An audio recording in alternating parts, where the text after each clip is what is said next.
The America's Democrats podcast, a project of 21st Century Democrats, is made possible by contributions from our listeners. Want to do more? Go to americasdemocrats.org and click Donate.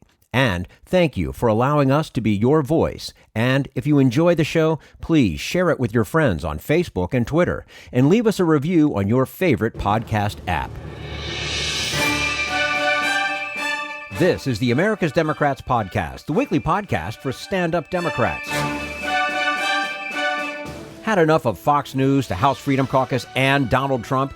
If you want the facts that you won't get from them or from the fake news sites of the alt-right, then stay tuned. Our sponsor, 21st Century Democrats, works hard to get everyday Democrats involved in returning our party to its roots and to success at the ballot box. Sit back and listen, then stand up and fight. And follow 21st Century Democrats on Facebook for all the latest progressive news. We're glad you can join us.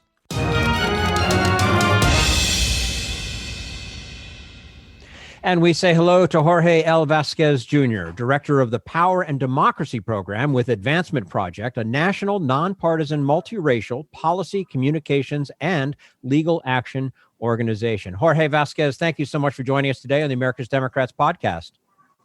Hi, Jim. It's a pleasure to be here. Thank you for welcoming us, and it's a pleasure to be on the show. And our pleasure to have you with us, of course. In your work with Advancement Project, the issue you focus on is voting rights, especially in Black and Latinx communities. Voter suppression has a long history in this country, but going into this election, what were some of the more significant hurdles to overcome? As you hinted at, for Black and the Latinx community, voter suppression is something that's real, something that's relevant, something that we've seen increase, and particularly since 2013 with the Shelby County decision. We immediately saw the majority of states made it harder for individuals to vote. States instantly changed voter ID laws, making it more complicated for Black and Latinx individuals to get an ID and thereby being able to vote. States made it harder for individuals who are formerly incarcerated to vote. And as we know, historically and systemically, Black and Latinx voters are negatively impacted by the criminal justice system. So all of these things played a significant role. And then you have what no one is talking about, just the negative rhetoric and this anti-Blackness, this anti-Latinx, this anti-immigrant rhetoric, and this idea that if we scare everyone, if we cause confusion, then individuals will stay at home and won't feel comfortable, heightened by the fact that we're in a national pandemic because of COVID-19.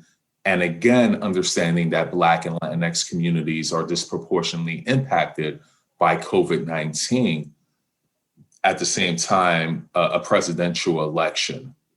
And the only way you could really overcome voter suppression is by voter turnout. And the Black and Latinx community came out and voted. And by and large, they voted and said that we understand the times, we understand the importance, and we're going to make sure that our voices is heard. One of the things that we always say at Advancement Project's national office is protest, organize, and vote. And what we've been seeing for years now, I mean, certainly over the last year, is that Black and Latinx communities have been marching in the streets protesting. They've been organizing. And if anyone questioned whether the Black or Latinx community was going to come out to vote, their questions have been answered. They certainly came out in record numbers and voted. And at Advancement Project's national office, we put together a collective of young voters of color.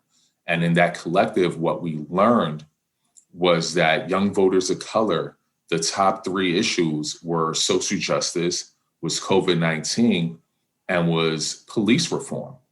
And when we see what the results were of this election, we could certainly show that, our young voters of color were correct in that, one, they were organizing around these issues, two, these issues were important to them, and three, that they were going to vote around it.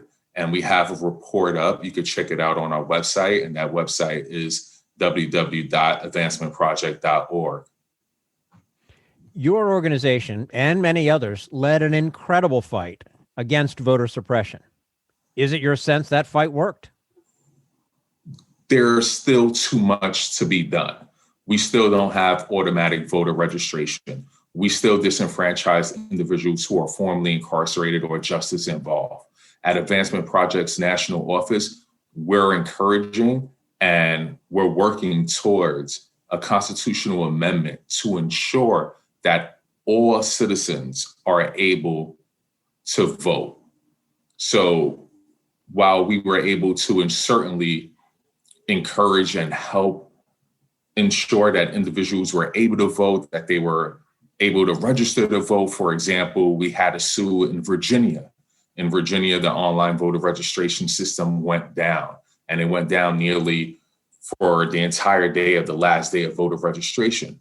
Advancement Project's national office with our allies at Lawyers Committee, we sued the state of Virginia. We were successful in extending voting registration for 2 full days with advertising. So that way individuals were aware of their right and that they could still register to vote. And what we saw was that led to over 40,000 new voters being able to register to vote.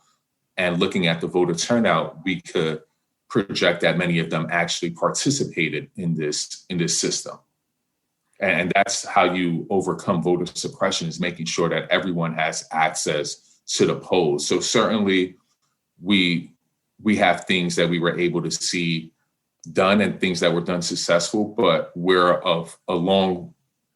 far away from the point where we could celebrate that voter suppression as a thing of the past. Yeah, well, obviously, it would be nice, of course, if we didn't have the same fight after every time an election comes around. What are some of the systemic changes that you would like to see to the way we vote that would protect the franchise for everyone? Some of the things that come to mind right away is automatic voter registration. Why do you have to affirmatively register to vote?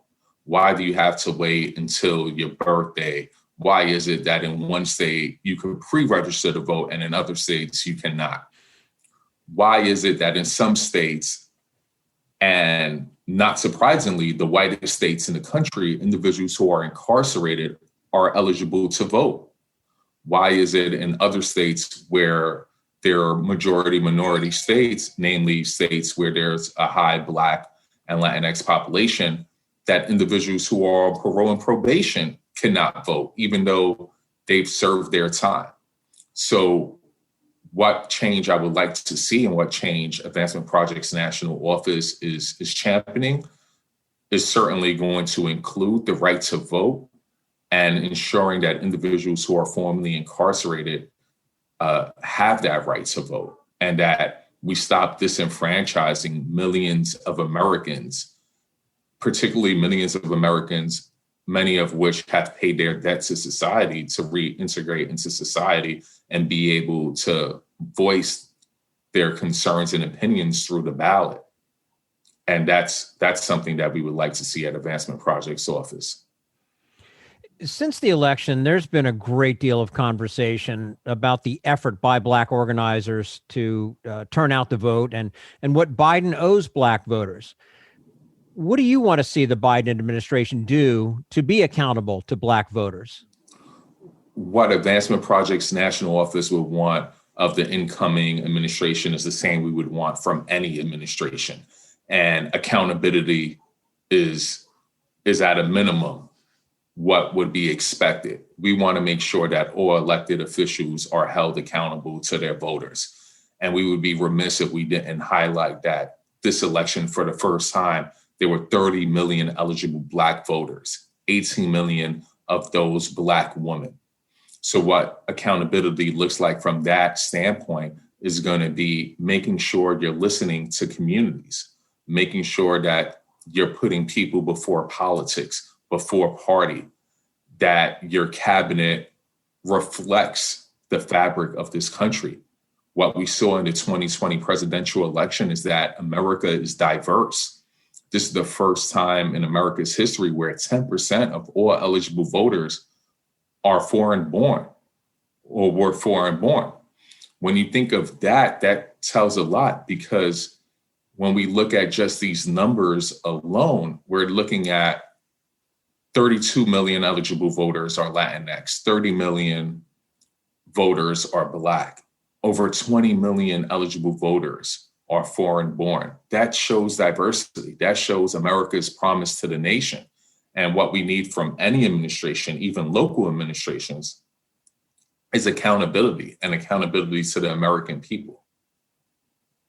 We're speaking to Jorge Vasquez Jr., director of the Power and Democracy Program with Advancement Project, a national, nonpartisan, multiracial policy, communications, and legal action organization. You can find out more about Advancement Project at their website, advancementproject.org. Jorge, it's also been noted that Trump received more support than expected from Latinx voters. What do you read into that? I actually don't think he received more support than expected from Latinx voters. When you look at the maps and you see South Florida was expected to go to someone who's Republican as it relates to Latinx voters. When you think of what the party has been saying, and the party being the Republican Party or the Democratic Party, with the majority of voters who are Latinx in South Florida being of Cuban or Venezuelan descent, it's not surprising that they would want for less government. It's not surprising that something like free healthcare for all doesn't resonate with them. When we look at Cuba and look at healthcare on a national or international globe, Cuba by far has some of the best medical professionals, medicine in the world. So when individuals leave a country that already has the best medicine, a country where they already have or had healthcare, and they associate healthcare with a certain kind of regime, then it's not surprising. But when we look at states like Arizona that largely went against Trump, that's more of a signifier. When we look at numbers around Latinx voters and we see that Biden got 70% of all Latinx voters to vote for him, I think that shows that Latinx voters, one, are part of this democracy. Two, knowing that democracy is a learned experience, is that it's likely that Latinx voters are going to continue to show up, continue to vote, and that any elected official or anyone who's seeking elected office is going to have to listen to the Latinx community as it relates to what their concerns are. And similarly, the same is true of the Black community.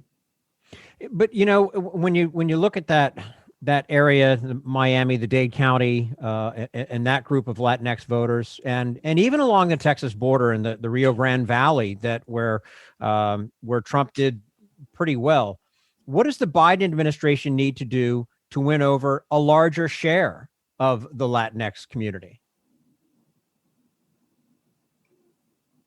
One thing that both parties need to do is be able to engage the Latinx community. And the only way you're going to be able to engage the Latinx community is by listening and understanding what the needs of that community are or is. And at the same time, how does your platform fit into their needs? What are their concerns? One thing that we've learned from this election is that individuals are looking for leadership, and that leadership is open to either the Republican Party or the Democratic Party. But how people get those votes is solely going to be determining on how do they reach out to those communities? How do they debunk any myths that might be out there? How do they ensure that they're providing multi-ethnic and multilingual communications to reach those prospective voters? And how do you engage the next generation of voters? Lastly, at some point soon, we'll be hearing from the Supreme Court on whether it will allow Trump to exclude undocumented immigrants from the census. Can you imagine a time when this debate is over and undocumented immigrants will be counted without question, as they have been for 230 years or so? Certainly. And the reason why I believe that individuals who are undocumented or individuals who are not citizens will be counted for purposes of reapportionment as hinted at by the decennial census, is the fact that America is so diverse. When you look and you think that in 2020, 10% of all eligible voters were foreign born. Certainly within the last 10 years, some of those individuals were classified as undocumented. Certainly some of those individuals were classified as individuals who are less than and shouldn't be counted. And what that shows you is the sacredity and the importance of counting everyone, because someone who is not a citizen today may as well be a citizen tomorrow. And since reapportionment and the decennial census is for 10 years, it's imperative that you count everyone, because everyone has access to the roads. Everyone has access to the schools. Everyone has access to the hospitals. Everyone has access to those leaders elected into office who represent their community and thereby them. And as such, equity, fairness, and justice must mandate that everyone be counted for purposes of the 2020 census and any subsequent census. Jorge Vasquez, Jr., Director of the Power and Democracy Program with Advancement Project, a national nonpartisan, multiracial policy communications and legal action organization. You can check them out at advancementproject.org. Jorge, we appreciate your time with us today and would love to have you back again soon. It'll be my pleasure, Jim. Let me know when you want us back. Sounds good. Thanks very much. And this is the America's Democrats podcast, the weekly podcast for stand-up Democrats.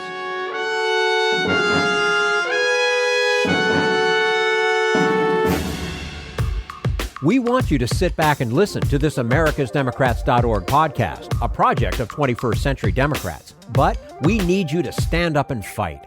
Do you want to get involved and help get our party back to its roots and to success at the ballot box? You can make your contribution to help us keep this show going and to elect Democrats who will stand up for democratic principles. Go to americasdemocrats.org and click on Donate at the top of the page. What makes a newspaper great? Many say it's having street-savvy reporters and editors with the integrity to shine the light of investigative journalism on the power structure's abuses. But no, says Fred Ryan, top executive of the Washington Post, the secret is attendance. Ryan, a corporate manager and former Ronald Reagan staffer, was handpicked to be CEO of the legendary paper by Jeff Bezos in 2014 when the Amazon billionaire bought the Post. But on Ryan's watch, readership is in decline, which he blames on newsroom sluggards who don't spend enough time in the office. So he's become the hall monitor, measuring reporters' productivity by their office attendance. Fred seems unaware that a good reporter's real work is out on the beat, not sitting in front of a computer. No doubt he would have fired Woodward and Bernstein for being out of office so often to meet with Deep Throat to uncover Nixon's Watergate scandal. In fairness, though, he apparently has a two-part plan to boost team spirit. 1, eliminate 100 reporters. And 2, judge the output of those remaining by counting the number of video conferences they attend each week. But that's hardly the totality of Ryan's innovations. The big news is that he's hired not 1 but 2 high-dollar PR firms to create a cutting-edge, quote, branding strategy for the Post. Already, they've come up with a spiffy new corporate slogan, "We don't just break news, we break ground." Wow, how great is that? Never mind that some wags have changed the second line to "We break wind." This is Jim Hightower saying, when overpaid incompetents like Ryan substitute slogans and computer metrics for real solutions, they're admitting that they are the problem. They don't know how to motivate and manage a creative workforce. They should resign in embarrassment. Howdy-ho, folks. Thanks for tuning in and sharing my weekly commentaries. Also, please join me for a live web show I host every other Tuesday, the Hightower Lowdown Happy Hour at the Chat and Chew Cafe. You can join the action live online as I chat with grassroots leaders and progressive sparklies from around the country. Go to hightowerlowdown.org/chat-and-chew to find out about upcoming guests and watch past episodes. That's hightowerlowdown.org/chat-and-chew. This Social Security measure, I believe that we must pass legislation to provide medical care This is our tradition. When our grandparents came to America, it was the Democratic Party which said, welcome. It was the Democratic Party, the party of Roosevelt and Truman and Kennedy and others, who said that America belonged to all its people, not just a handful of the rich or a few giant corporations. That's why great leaders like FDR fought so hard for Social Security, and why JFK stood up to the insurance companies and their Republican allies to get Medicare. It's not just one thing, or one time, in one place. It's about a whole history of standing up to the Republicans and saying someone has to be on the side of regular working people in America, whether it's defending Social Security or just the way your loved ones are treated on the job. That's what the Democratic Party is all about. And that's why this message has been brought to you by the Democratic Party. Working people like you and me. Paid for by 21st Century Democrats. Not authorized by any candidate or candidates committee.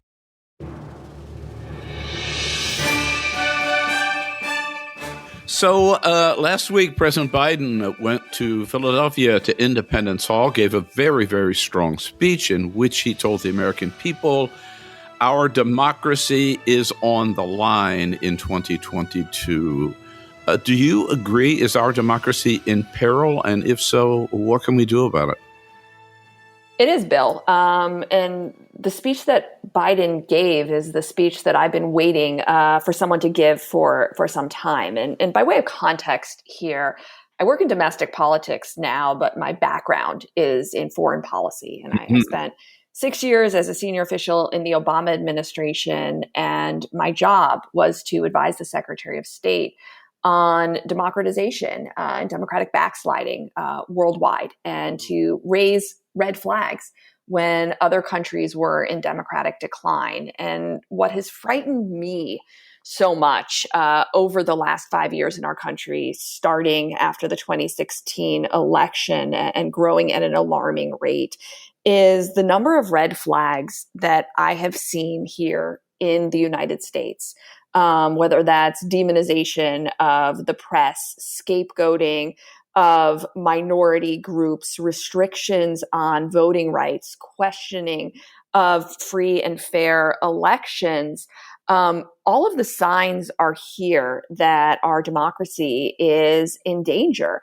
And as President Biden stated loud and clear in his speech, American democracy isn't something that we can take for granted. Most democracies around the world have failed. They have slid back into autocratic type regimes. And all of the signs are right now that there's a faction of the American right that would prefer a form of governance that is not democratic. And so I think it's up to all of us in the run up to November and then afterwards to be doing absolutely everything we can to send a loud and clear signal that it's important that we preserve the rights and values and form of governance that we hold so dear in this country.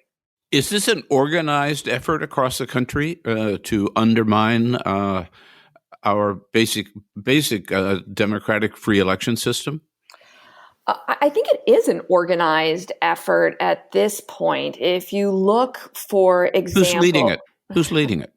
There are certainly members of the Republican Party and factions supported by Donald Trump who are, for example, actively trying to take over the offices that run elections throughout the United States to ensure that they have political allies and cronies in what were formerly nonpartisan positions, folks who'd be willing to certify election results that aren't valid or call into question results that are. At the same time, you've got a very dangerous case winding its way through the Supreme Court right now, testing an esoteric name called the independent state legislative doctrine. But the upshot of that is if it goes the way Republicans want it to, it would state effectively that electoral outcomes can be determined by state legislatures,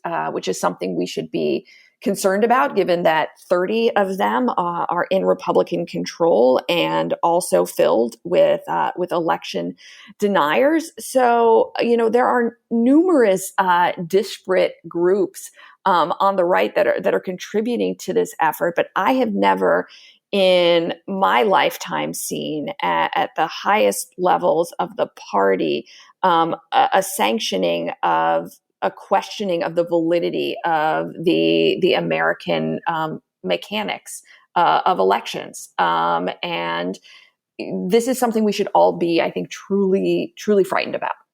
So I was very impressed with Arena's work. I have been with Arena's work, the organization. You're the managing partner of Arena, and in partnership with the States Project. You have been focusing not on the big ticket sexy races, right? But on what you call down ballot races. Why? Because these races and state legislative races in particular are absolutely critical to the rights and freedoms that Americans enjoy absolutely every day. I think a lot of folks with the Supreme Court's recent decision in Dobbs have woken up to the importance of state legislatures because all of a sudden now they realize that reproductive rights and freedoms are going to be determined on a state-by-state basis. But that's true for so many things. It's true for voting rights. It is true for laws related to gun violence prevention. It is true for climate change policy. And Republicans now, over a 40-year period, have really heavily invested in these down-ballot races. They control the state legislatures of 30 different states around the United States, which means they control the rights and freedoms that individuals in those states enjoy. And so what we're doing with the States Project is heavily investing in 3 states, Arizona, Michigan, and Pennsylvania, where Democrats don't currently have the majority, but it's actually within reach this year. So we're just a handful of seats away in Arizona and Michigan. In Pennsylvania, it's 12, but there are actually new fair maps there that make winning those 12 seats possible. And our theory of change is that if we can get Democratic control in those state legislatures, it's going to do a lot to help us advance a Democratic agenda. But going back to something that I mentioned a few minutes ago, it's also going to serve as a really important backstop in case anyone in these swing states wants to question the validity of a 2024 presidential election. Right. Now I want to come back and focus on those states in just a second, but you did mention that Republicans now control, 30 out of 50 states? Correct. Right.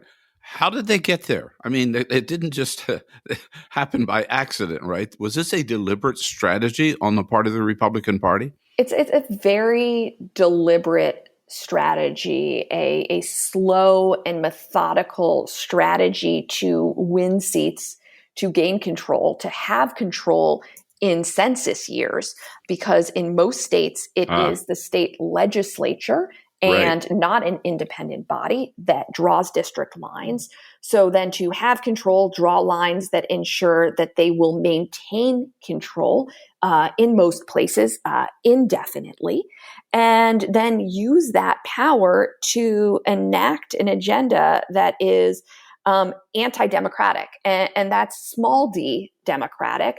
And I say that because the policies that they're pushing are not popular with the majority of Americans. If you look at 2 things, just 2 issues that are in the news a lot. One, abortion.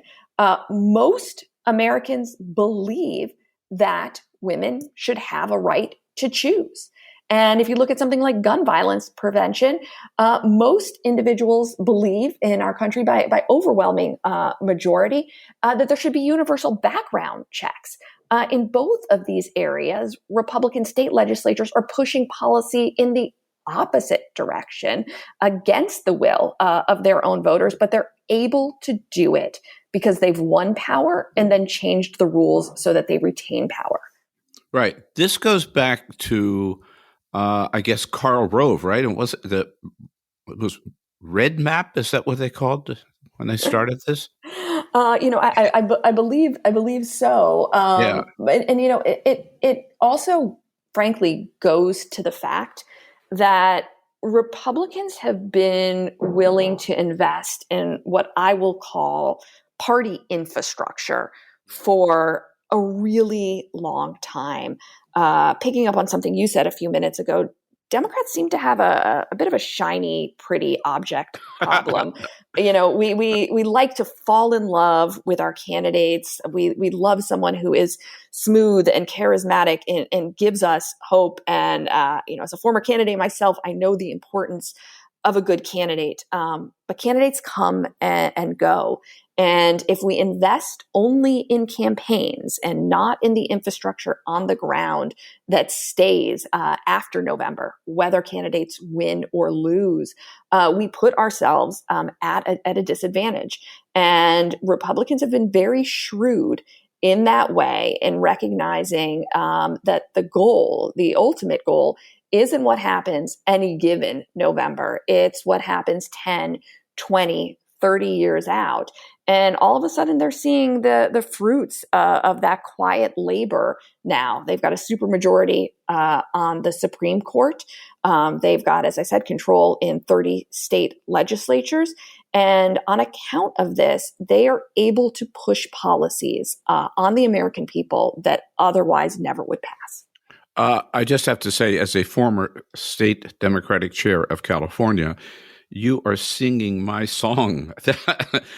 That was the argument that I made as state chair, that we had to build party infrastructure in California in between elections, recruiting candidates, training candidates, doing voter registration, messaging, and all of that in between. And so that's why I'm so excited by your work. And by the way, it paid off in California. Look, California basically now is the bluest of states, right?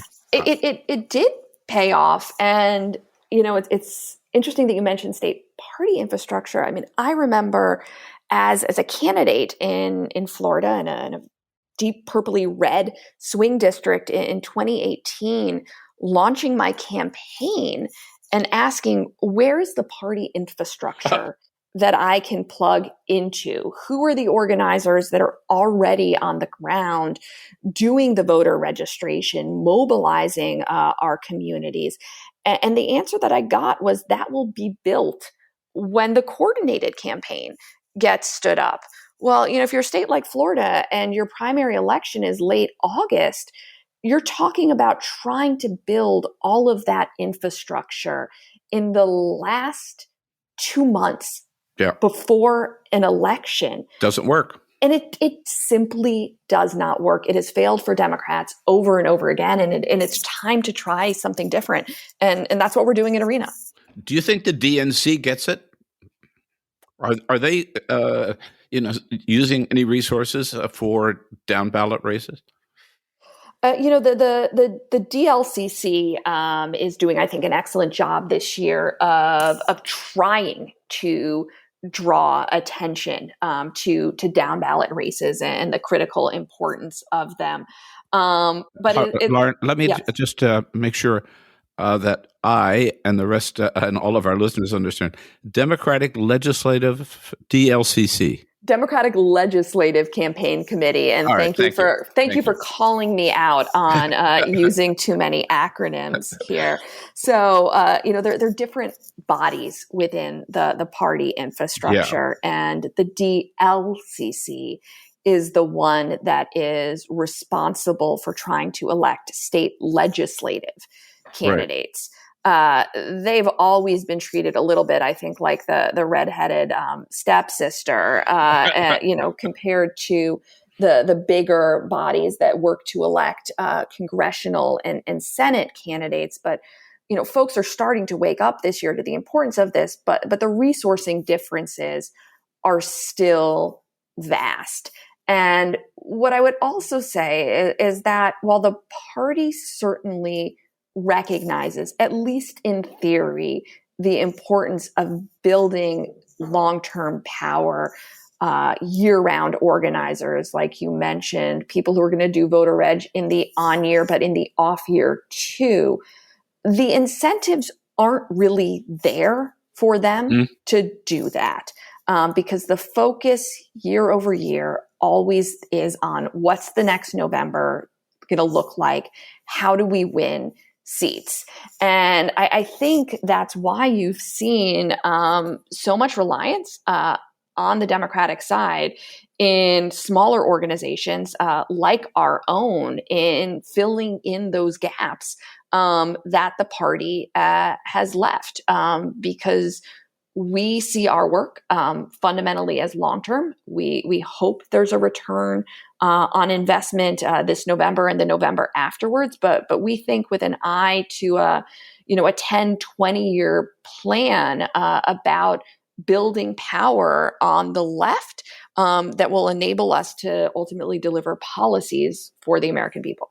How long have you been around, and do you have any success you can point to that shows, hey, look, this works? Yeah, so ARENA's a new organization, fairly new. Like so many organizations, we were born after Donald Trump's election, and ARENA initially made a name for itself in the 2018 cycle, getting behind a lot of candidates early who were working to flip important congressional seats around the country, folks like Lauren Underwood, for example.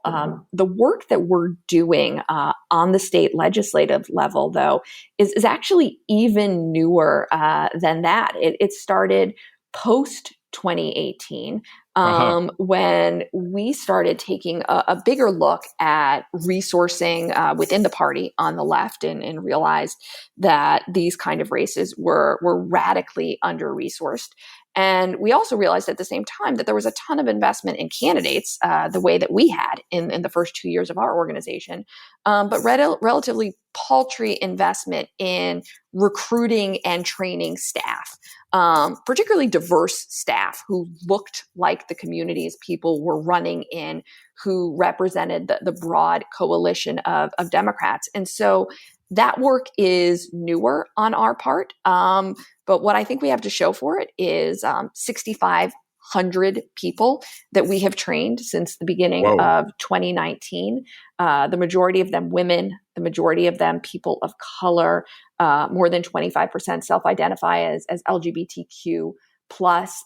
So we're changing the pipeline of who is entering politics. We've built up a team that works on not just training folks, but actually getting them jobs and keeping them in jobs, because there's a real problem on the Democratic side that you train an organizer, they work for 6 or 8 months, and then they go off to do something else, and you got to train someone new. So we have a team that focuses on bridging people from one job to the next, one cycle to the next.